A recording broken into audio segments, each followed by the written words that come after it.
Okay, so thank you again, everyone, for joining us, our virtual author event. My name is Deborah Keener. I am the head of community services and adult programming here at the Oceanside Library, together with the head of adult services, Nadine Brusili. We offer these author spotlights pretty much every month. Sometimes we've been pretty busy. Yeah, we've been pretty busy. Just some general housekeeping, please, so that we can spotlight our guest. Keep your cameras off and your microphones muted. We appreciate that. If you have any questions, please type it in the chat box, which is usually on the bottom of your screen. I think that is it, but you want to take it away? Yes, so excited to have Nita with us here. And it's prose, correct? It is. You got it. All right. I am so excited. Nita Prose is a writer. She's a longtime editor. We're going to talk a little bit about that transition. The Maid is her debut novel. It was a #1 New York Times bestseller. Good Morning America book club. I saw Robin Roberts with it in her hands, and an international bestseller. It's the winner of the Ned Kelly Award for International Crime Fiction. The Maid's been published in over 40 countries in more than 35 languages. Nita lives in Toronto, Canada, where she joins us today, in a house that's moderately clean, although it looks just spotless, Nita. Well, you know, appearances can be deceiving, Nadine. And I also will mention that this novel was a Goodreads winner for Best Mystery. Join the meeting. And it was a nominee for Best Debut Novel. So that's super exciting. You know, we are so lucky to have you. Thank you for sharing your time with us this evening. And if you could, we always like to start with a little background on our author, details about yourself. Where did you grow up? Were books and writing a big part of your life, you know, when you were young? And, you know, The Maid do you do the corners on the bed? Like, so many questions. Yeah, tell us about yourself. Well, you know, as you said, I am an editor, so I edit and I write. I sort of do double duty. So I had to run here from my downtown office where I was publishing today and then put on my different hat, which looks exactly the same. It's all the same. And as for where I grew up, I'm based in Toronto, Canada, but I grew up on a rural route in the middle of nowhere, not in a town. Wow. On a dirt road. So, you know, the closest town was, I don't know, 10 minutes away by car. Wow. Yeah. So, and then, you know, went to university and went to the big city and sort of never looked back after that. But I definitely carry my small town roots with me in everything I do and in some of my characters. And I see most of those roots in Gran, actually. Yeah. Oh, she's one of our favorites. Yeah. And as for books, well, you know, I am not one of those people who grew up surrounded by books. I love saying it, though. I grew up in a house with a library and I was surrounded by books which my parents bestowed. No. We had Reader's Digest. We had National Geographic. We had the paper on Saturday. And I loved the comics. But other than that, I had to fend for myself for books. And that was the best thing my parents could have done because I was ravenous for them. I loved libraries, and that is why I'm here today with Oceanside. I love libraries. I know what you do as librarians. I know what a fundamental service you do for readers and for writers, because through you connect books to readers in the most profound ways. And when I was a kid, well, I'm not a very big person, which you can't really tell here, but let's just say I'm still not a very big person. I'm tiny. I'm related to the elves. And when I was a child, I was exceedingly wee, the smallest kid in the class all the time. And, you know, one day I got super teased in the library because all of the kids were making fun of me being super small. And a librarian saw that. And she knew how humiliated I was. And I just sort of turned to stone. And the kids went away and there I was. And she came over to me and she brought a book with her. And it was Aesop's fable about the lion and the mouse, in which, you know, a lion gets caught in a hunter's net, and this tiny little minuscule mouse which never has any power was able to gnaw through that net and save the lion. And, you know, I was only like 7 at the time, but I understood what she was trying to say and how she said it. She said it using a book. And I tell you, that was fundamental to my understanding of how important writing can be and how valuable libraries and librarians are, because with one book recommendation, you can change a life. Wow. Thank you. Thank you. That's so interesting, because it also took, we're going to get to it, but that story gave you perspective. And I think that that's such a big part of the Maid. Yeah. Different perspectives and what you know, don't judge a book by its cover. Yes, You yes. know, Looks can be deceiving, as you mentioned at the beginning. Yes. You know, but I love that story, and I love when I hear about, you know, writers who, you know, really value their libraries and librarians, and especially as kids, you know, it's such an important thing. And we love doing these interviews because we really are able to, we get so much, and our community gets so much connecting with the author. The book has that much more meaning when you can meet the person, even over Zoom, you know, behind the story and where it came from. So, you know, that's a big part of why we do this. You mentioned that you were in publishing. So how did the publishing come to the writing of the novel? And did you do that simultaneously? Were you working and writing at the same time? And what made you do that? Well, I'm still working and writing at the same time. So yes, well, I'm kind of an accidental writer. Now I've ghostwritten for many years. So, you know, when you work with a certain kind of celebrity author who isn't foremost an author, but wants to pen their memoirs, well, there are often people like me behind those books. You know, so there's that. But I really came to become a novelist kind of by accident and by what I call a creative lightning bolt, which we all get stricken by them. It just depends what we do with them when it happens.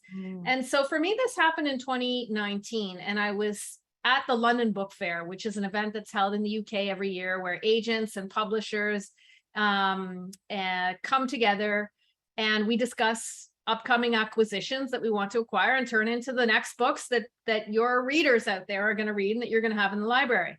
And I was staying at a hotel. I went out for a business meeting, came back at a weird hour of the morning, opened my hotel room door, and I completely startled the roommate who was cleaning it. And I remember her just like stepping back into a shadowy corner. And the embarrassing part is what she had in her hands, which was my pants, which were tied up in a tangled, sweaty mess because they were my running pants, my jogging pants from that morning. And I'd thrown them on the bed when I was changing to go for my meeting, not giving them any thought. So she had those in her hands. She was folding them up neatly and trying to make the bed. She looked at me and I looked at her.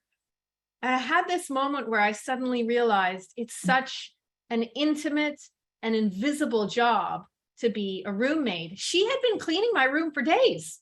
She knew everything about me. And I knew nothing about her. Right.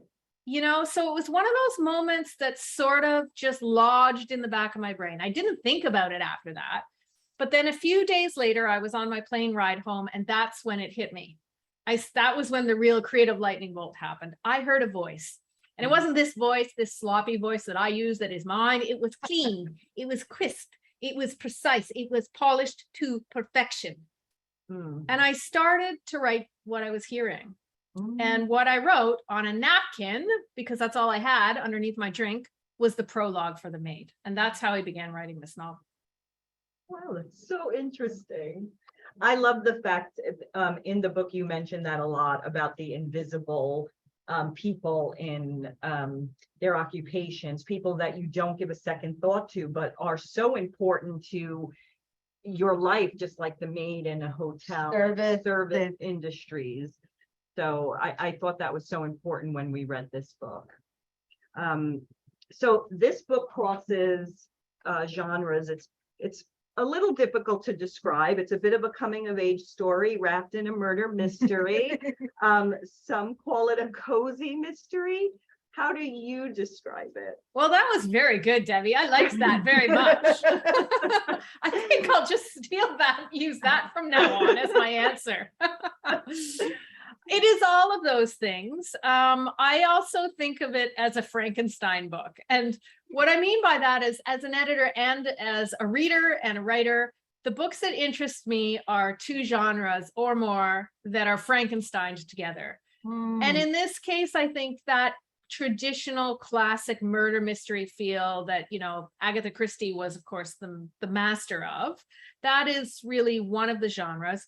But the second genre is something that the Brits call uplifting literature. In the US, you think of it more as feel-good fiction. But a sort of journey of growth and spirit where a character grows from the beginning and the end, and the reader is left with a feeling of hope when that last page is turned. And I wanted to see, can I actually do this? Can I have, on the one hand, murder, and on the other hand, this feeling of hopefulness, of growth by the time we reach the end of this character arc?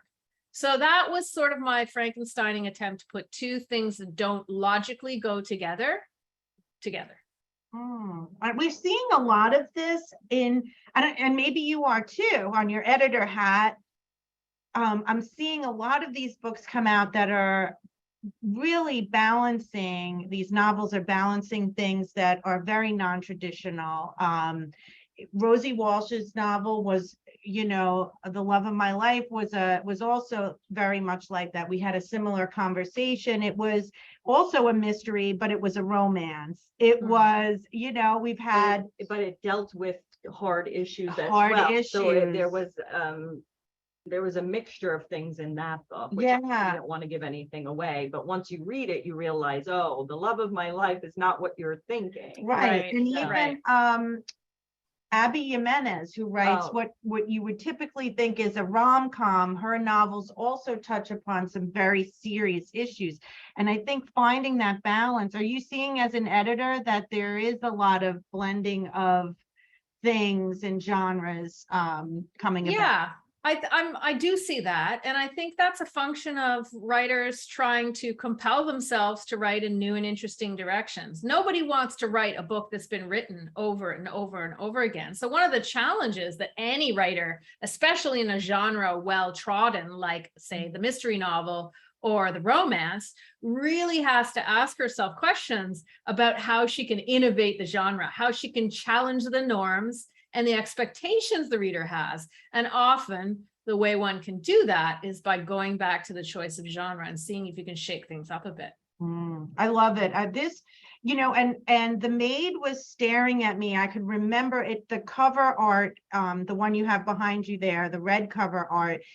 It was on our book display here in the library before I read it, and I was looking at it, and it was just so intriguing. And the title, The Maid, and I didn't know what to, then we were invited to be part of this book discussion, and I finally got to read it. But one of the things I thought is the title, The Maid, you know, reveals very little about what we'll expect when we open it. I really had no idea what this book was about, and we had to read it pretty quickly. Right. So it was like, boom, we're reading it, and we have to, you know, facilitate a discussion on it.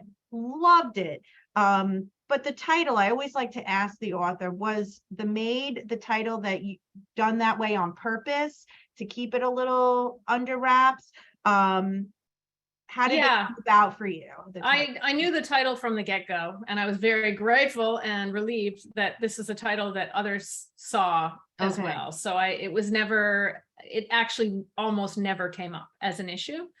So it was always The Maid when I was writing it and drafting it. And as soon as I found my publishers, they were good with that title too. And again, that's a little different from the genre. Yeah. You know, it doesn't give that much away, but you know, in this industry, there are sort of two components one has to think about together in the choice of title. You can't think of a title just alone. You have to think of the design.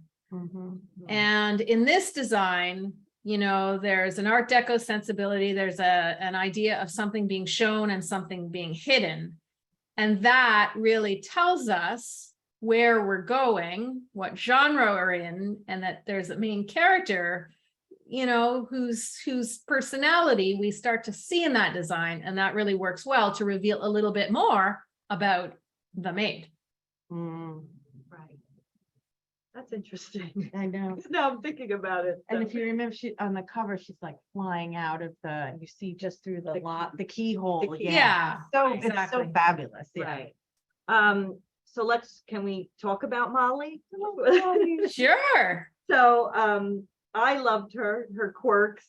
She has a unique perspective on the world. I loved all the stories where she reminisces about Gran. I love that. That was for me very touching. How did you balance the challenge of presenting her neurodiversity along with the mystery? I never saw her that way, and I never, say that anything about that really. My goal was to create a character that felt real, that had her own peculiarities and uniqueness for sure. And somebody who was really ostracized and invisible, who led a life and had a personality that made others turn away. She has some issues with social cues, that doesn't come easily for her the way it would for many other people, let's say. And I really wanted the reader to sit behind her eyes, to live inside her skin and her experience, and to feel what that might be like, to have one way of seeing the world, and for that world constantly to be like taking the rug out from under you. And that's why I seat the reader behind her eyes, really to see that experience of working as a maid, feeling invisible all the time, like a social pariah. And yet she's somebody who's so hardworking, so trying so hard to do the right thing, but with a unique moral compass. Yes. Yeah.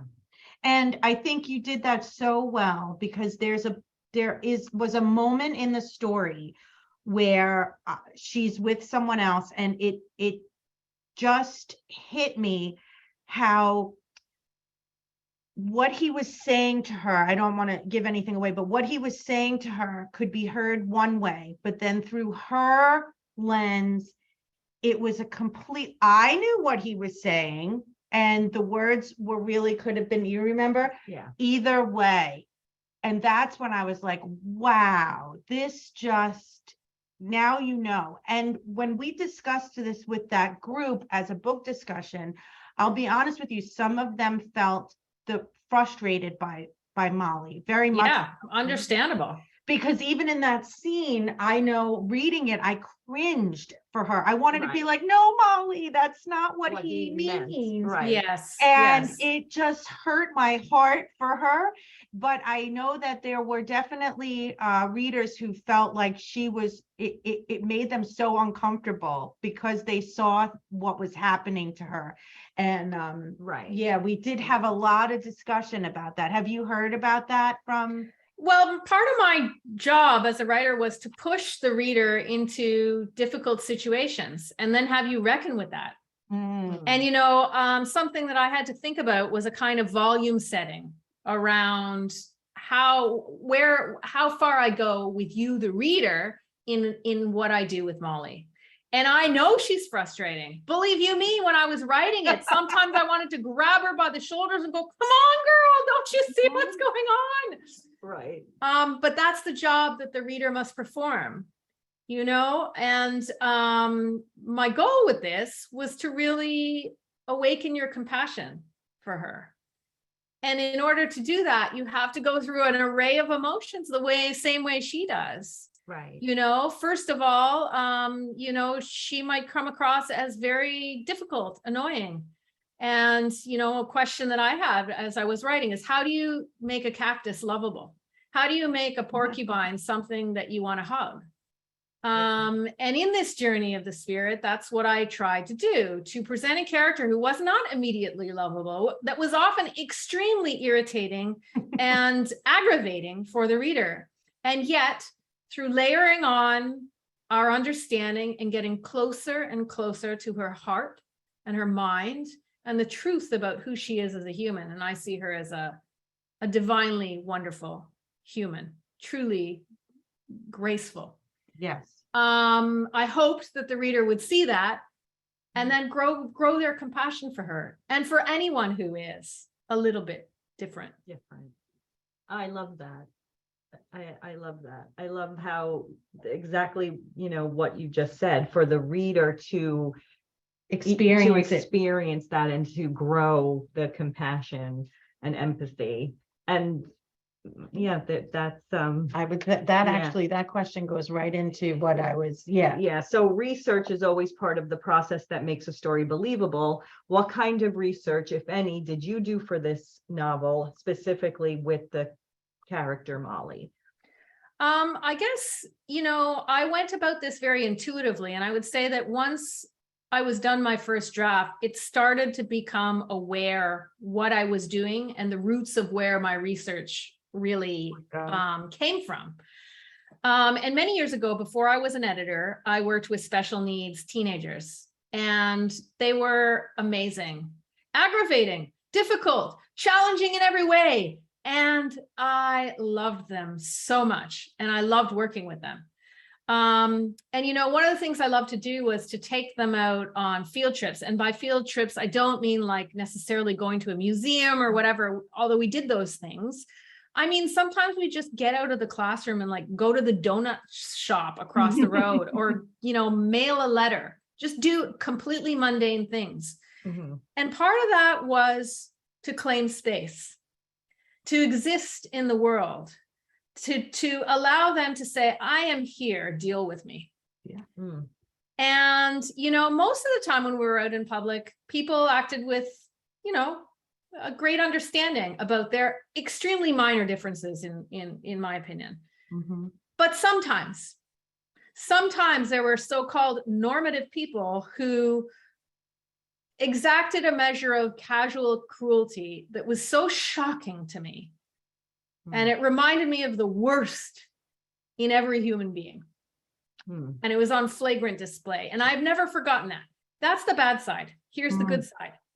To watch those kids behave with grace, dignity, strength, in the face of such horrid prejudice against them, I have never seen anything like that. And I will never forget witnessing how they would ground themselves and quietly revolt against their right to be who they were.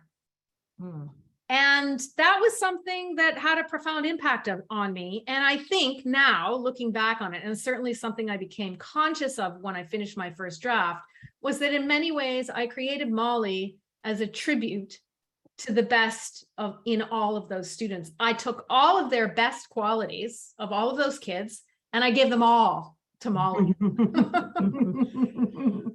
You can see that. I mean, she was a character that I didn't want to not know anymore. Like I when the book ended, I wanted to just follow Molly.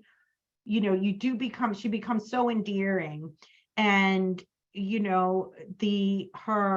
her life, her experiencing life with her, now that you explain your experience, I can see how Molly was shaped, because that is it. And you gave a little of that to the reader, because I felt like I followed her through her day to day and saw the good, the really good and the really bad part of the people around her.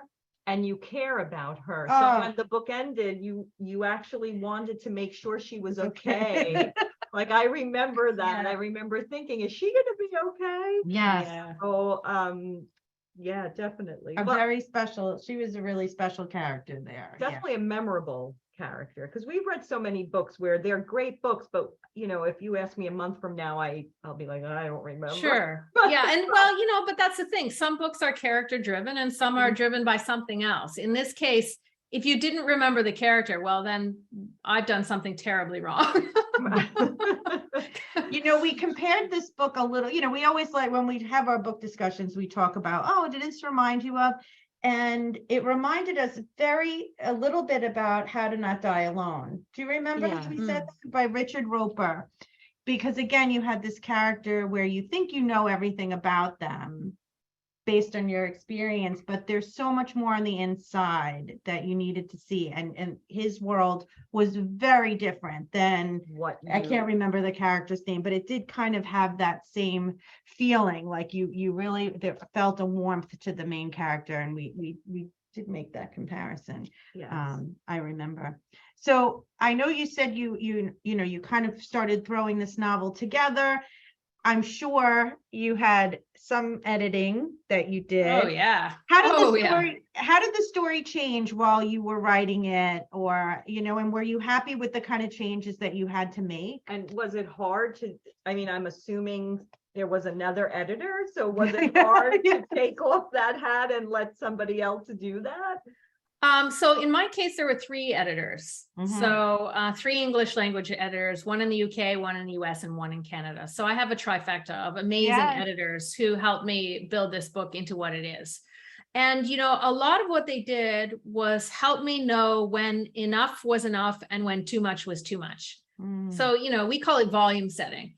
Have I given enough description for the reader to understand and feel the hotel? Something that's really important for me is that I give the reader enough, but not too much. My goal is to start to create a picture of a place, of a character, of a moment, of a scene, but not so much that the reader can't participate. That's not the style of writing that I'm interested in. I see writing as a contract between me, the writer, and you, the reader. I start the work, but I don't finish it. That's your job as a reader. I am just giving you an outline, and then you have to bring your experience to the world, to the page, to the character, and you have to complete it with your mind's eye and with your imagination.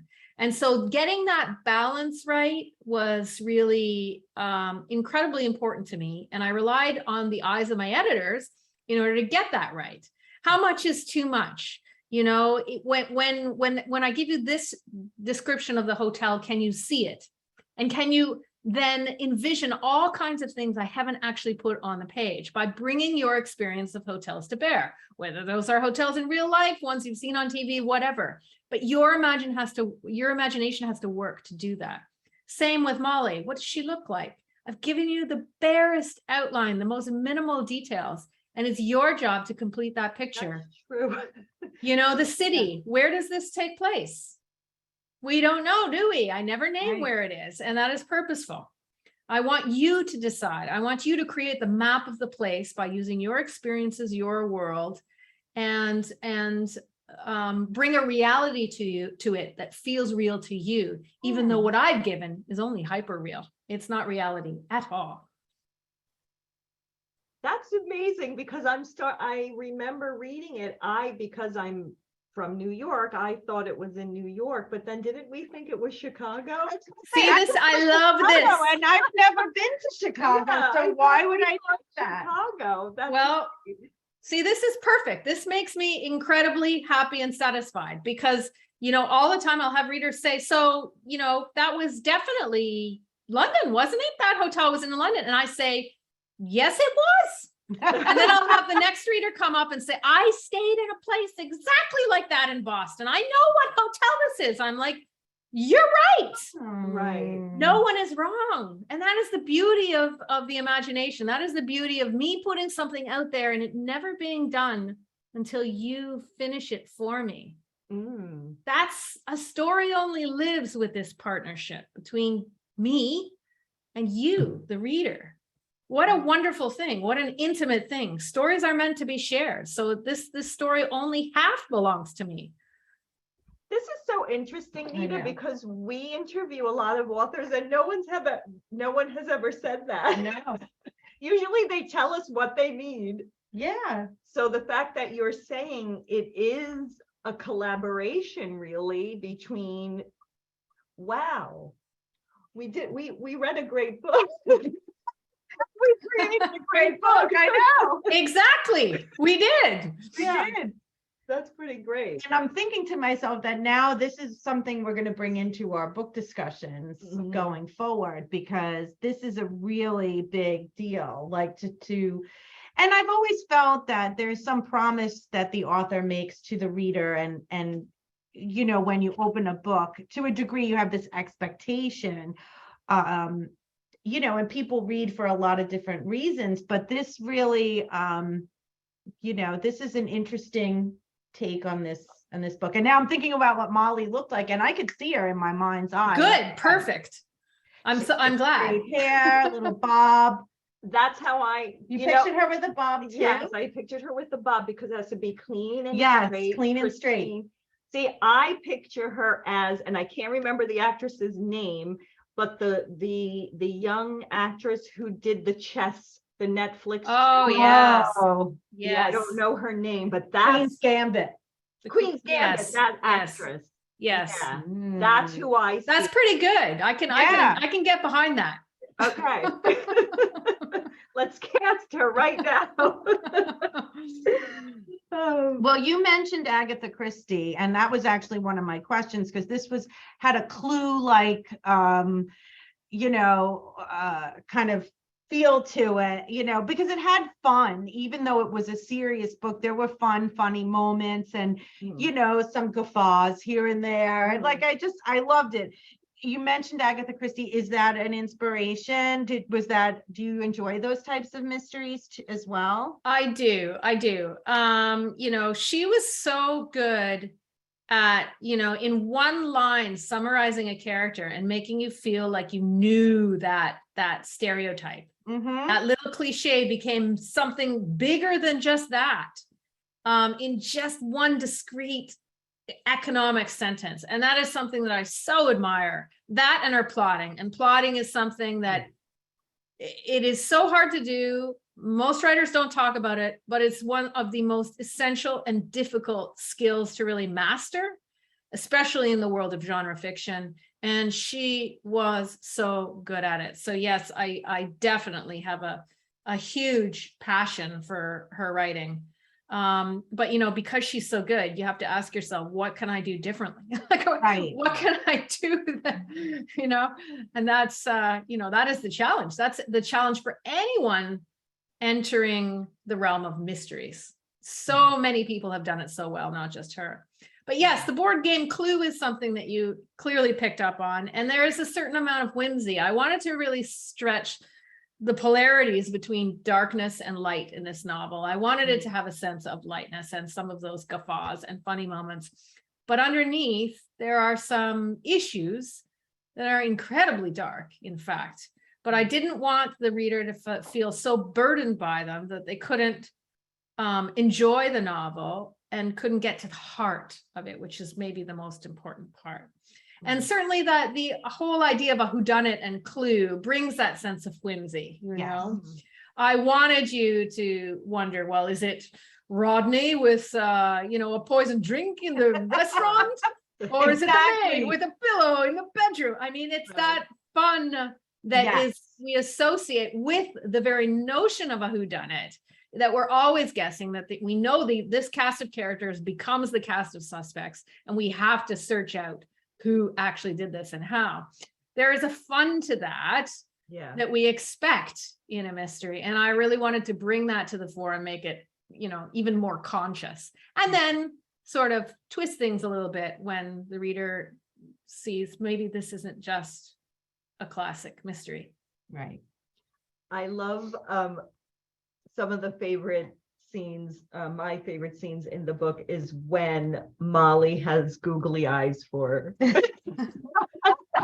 I love those little like quips. They were very funny. It was so So aside from Molly, who what characters did you enjoy writing, or who was your favorite character? Oh, well, all of the real good ones were such a pleasure. Like Mr. Preston and Gran were an absolute pleasure to discover. And then there were other characters that really challenged me, that I had assumptions about, and those assumptions got challenged. When I started to write Giselle, who is, the eye candy, very young second wife of Mr. Black, who dies in the very first chapter. That is not a spoiler.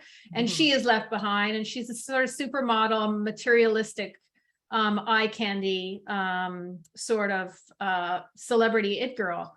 And I judged her when I created her. Like, I decided that she was just superficial, horrendous, everything that's wrong with women summarized in a neat, handy package. Well, I guess I was wrong. As soon as I tried to nail her to that stereotype, she wouldn't fit it. And whenever I put her in a scene with Molly, I discovered things about her that really challenged my own assumptions.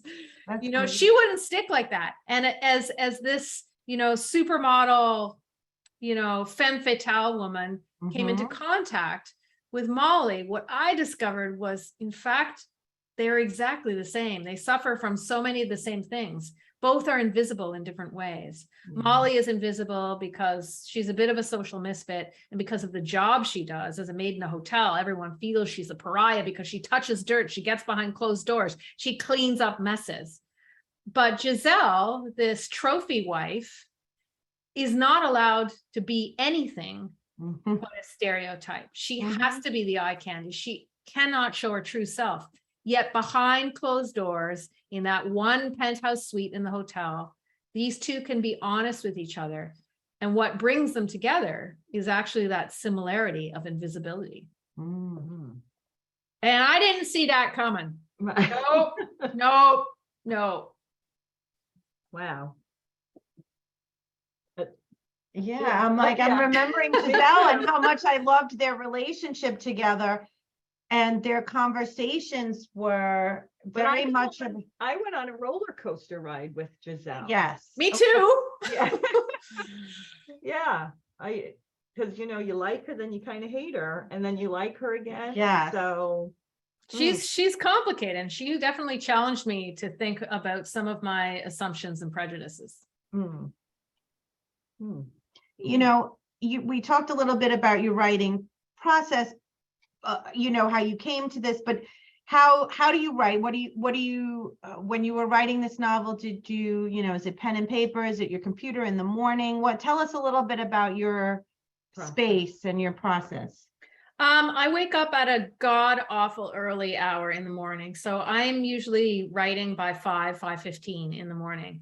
So because I have a day job that I start at 9, where I work with other writers, I get my writing done first. So I do a shift early morning. I love that time, that sort of liminal time between day and night. It's my unconscious mind is still playing. It's like dancing at that hour. And all of those bad thoughts that we have, oh, this isn't good enough. Oh, I suck. Oh, this is dumb. I did another dumb. All of that sort of messaging that I certainly am prone to. Oh, is anyone else there all of that is still sleeping. It's not there. So I can dance on the page. I can play. I can feel free from boundaries. Even if I create crap, at least then I don't know it. And I feel a certain unbridled freedom to just create. And that happens early in the morning for me. And then by the time 9 o'clock rolls around, I switch and I become an editor. And then I work on stories from a very different point of view, where I feel much more confident. Because as an editor, I know what I'm doing. Like, I always feel like I know more about other people's stories than my own. Otherwise, if I didn't, I wouldn't acquire them and work with them, because that wouldn't be really fair. And then I work with my writers on solving their narrative problems and helping them through the maze of the labyrinth of narrative to the end of their stories. And for me, I find that incredibly, just an absolute privilege, first of all. I learn from it every day. And I find it energizing. So that mix of having 2 jobs for me is kind of fundamental to what I do. Oh, that's great.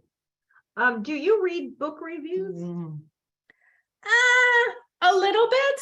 I'll read the biggies because it's kind of unavoidable, like a big one.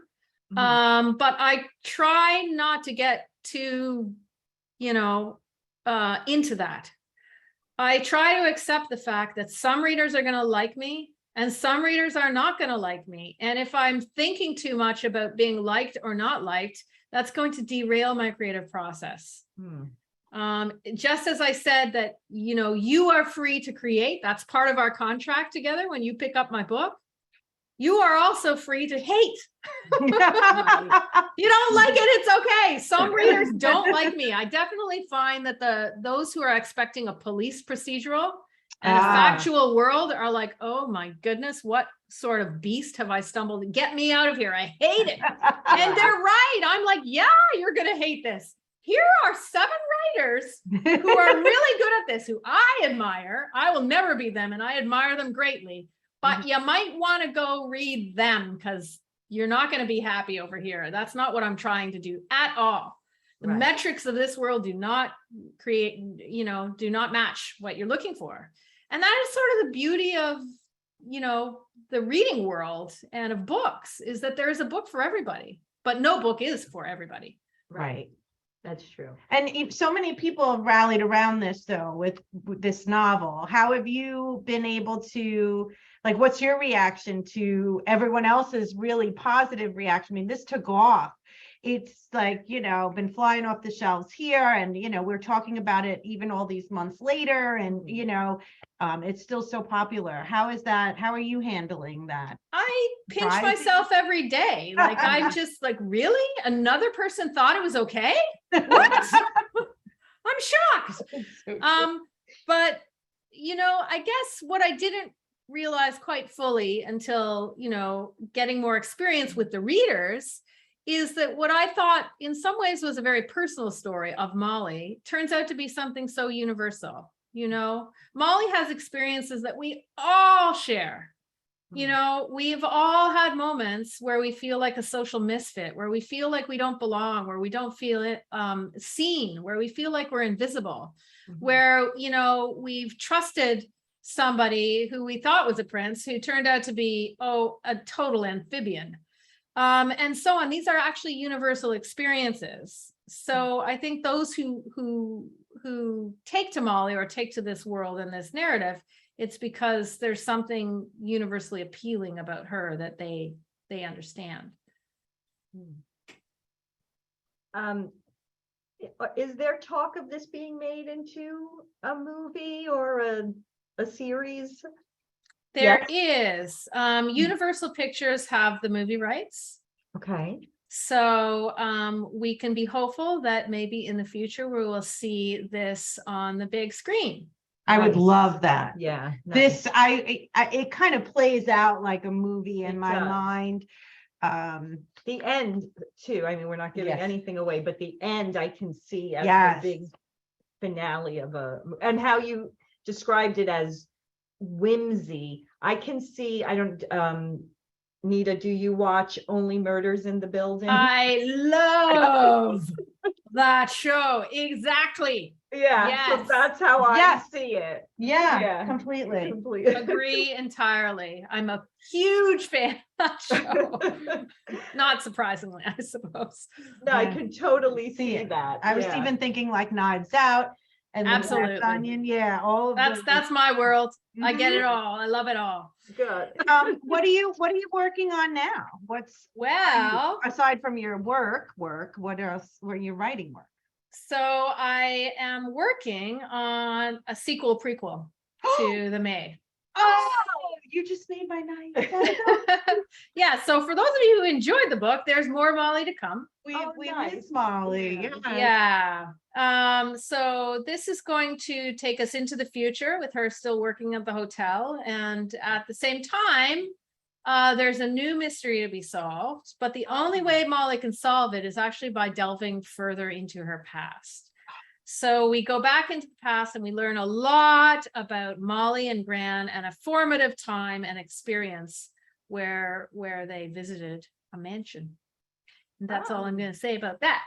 That's very exciting. That's fun. That Yeah. sounds like it'll be fun. Oh, good. Okay. When can we expect that? Like Hopefully 2024. We don't have a Okay, pub date so yet, not- but I'm not too far off. hoping it's not too Yeah. far off. We're getting there. I still got some editing work to do, All but right. I'm getting there.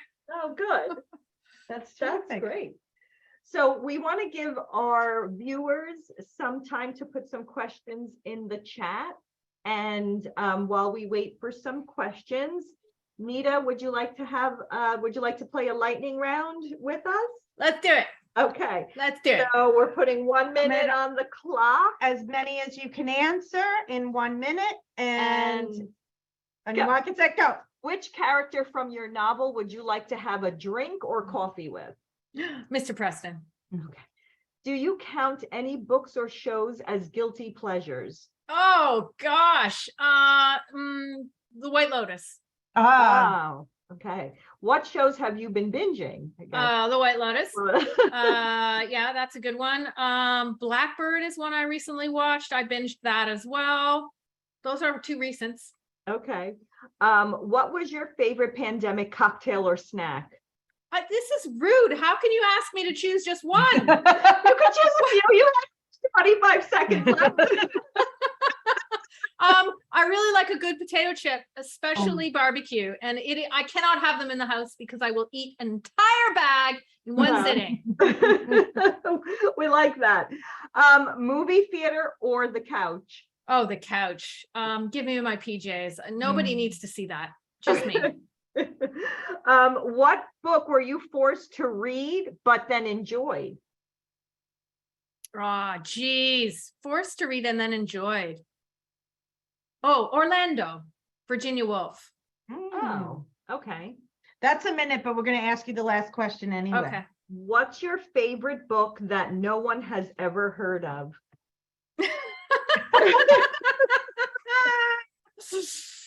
I'm such a popular reader. Like I just read I'm like the hit person. I'm like, So what's the hit that you recently read that you like? you know what? Maybe you've heard of it. A book called Spare by a man named Prince Harry. I'm told a few people are reading it, and I read it, and I absolutely loved it. I'm fascinated by ghostwriting, and that is a ghostwritten book. It's a beautifully executed memoir. It really is so hard to execute at that high level, and I thought it was brilliantly done. Oh, nice. Okay. And we actually have. I have it on hold, but the staff has been trying to rotate the copy around to read. So it's worth reading. It really is. Yes, we've heard one of our colleagues, Emily, is on this, and she read it. We're going to talk to her. She'll be happy to hear that.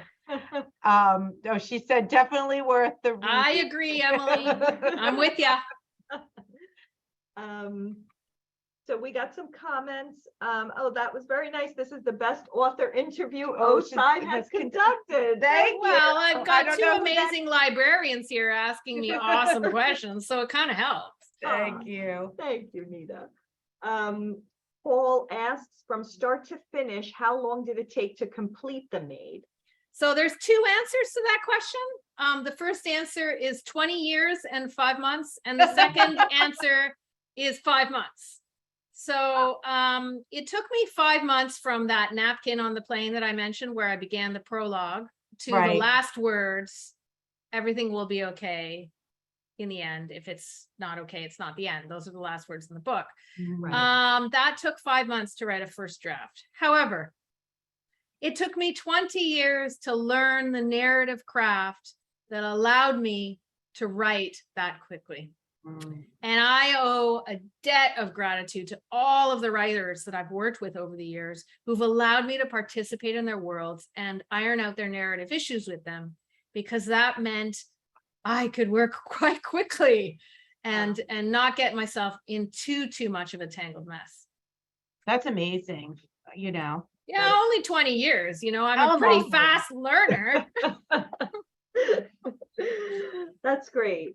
I have to tell you, I agree with our first comment. This was one of the most fun interviews we've done. It was. It was. Emily wanted to know if The Maid were being made into a movie, who would you cast to play Molly? Well, in fact, Florence Pugh is set to star as Molly, so we may see her grace the screen starring as Molly, and I think she would be absolutely amazing. We will see. But I do like your suggestion, Debbie. Oh, You know, yeah. you made it of the Queen's Gambit. I forget her name. I Somebody in the know. chat, tell us her name. What is her name? You know, I think she would equally do a lovely, lovely job. Absolutely. Absolutely. Anyone else have any questions for or comments for Nita before we sign off for the evening?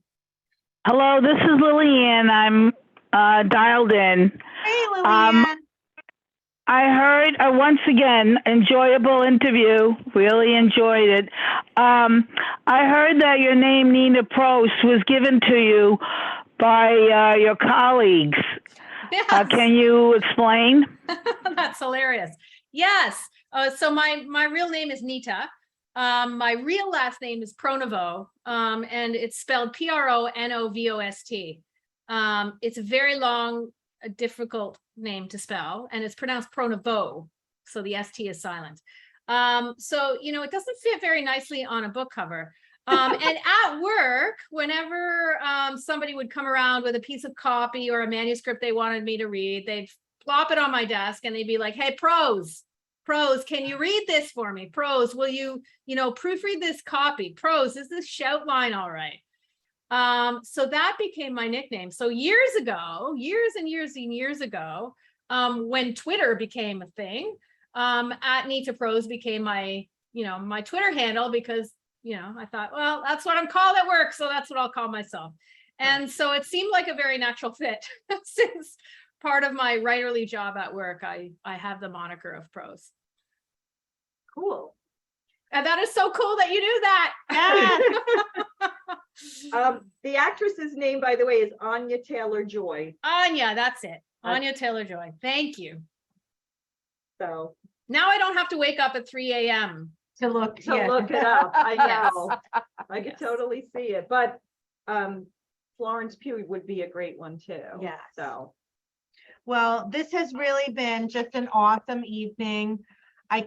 Again, apologies for the tech issues we had at the beginning, but it was well worth it. it was, yes. We overcame. We did good.